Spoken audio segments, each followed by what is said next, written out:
ایک بار کا قصہ ہے، کہیں دور پہاڑوں پر ایک عورت اور اس کا شوہر رہتے تھے۔ عورت بہت زیادہ دیندار تھی، لیکن اس کے شوہر کو اللہ پر اتنا یقین نہیں تھا۔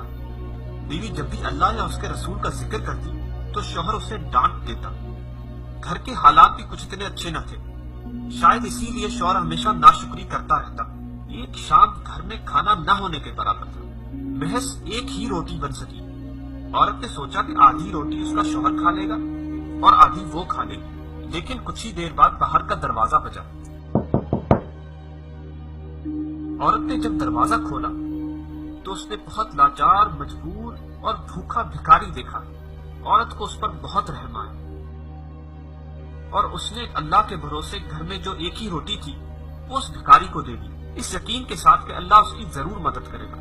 جب رات کا وقت ہوا اور اس کا شوہر گھر آیا تو اس نے کھانا مانگا۔ اس عورت نے بہت یقین، بہت بھروسے اور حوصلے کے ساتھ اپنے شوہر کو بتایا، گھر میں جتنا کھانا تھا میں نے بھکاری کو دے دیا، اس بھروسے کہ اللہ میری کسی نہ کسی طرح ضرور مدد کرے گا۔ شوہر یہ سن کر بہت ناراض ہوا اور عورت کو برا بھلا کہنے لگا، لیکن اسی وقت ایک بار پھر دروازہ بجا۔ شوہر نے جب دروازہ کھولا تو اس نے دیکھا ایک شخص ہاتھ میں 18 روٹیاں پکڑے کھڑا تھا۔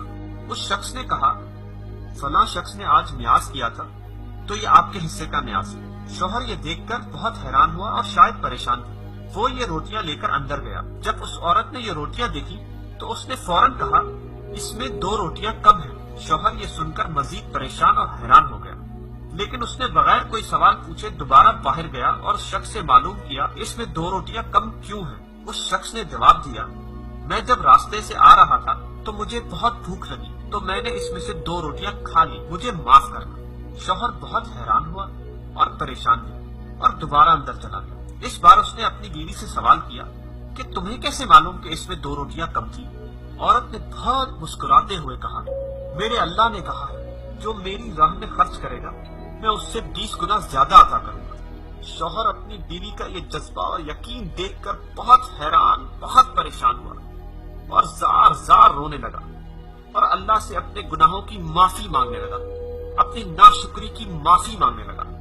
دوستو، اللہ پر یقین، اس پر بھروسہ اور تھوڑا سا صبر، بس یہی چیزیں ہیں جو ہمیں دنیا اور آخرت دونوں میں کامیاب کر سکتی ہیں۔ لہٰذا اللہ پر یقین کرتے ہیں اور صبر کرتے ہیں، انشاءاللہ وہ دلوں کے حال جانتا ہے، بے شک اللہ سب جانتا ہے۔ دوستو، کس طرح اس عورت کی اللہ نے اپنے غیب سے مدد کی، ہم کو بھی چاہیے کہ ہم اللہ پر بھروسہ رکھیں اور اس کی راہ میں خرچ کرتے رہیں، بے شک وہ جو وعدہ کرتا ہے اسے ضرور نبھاتا ہے۔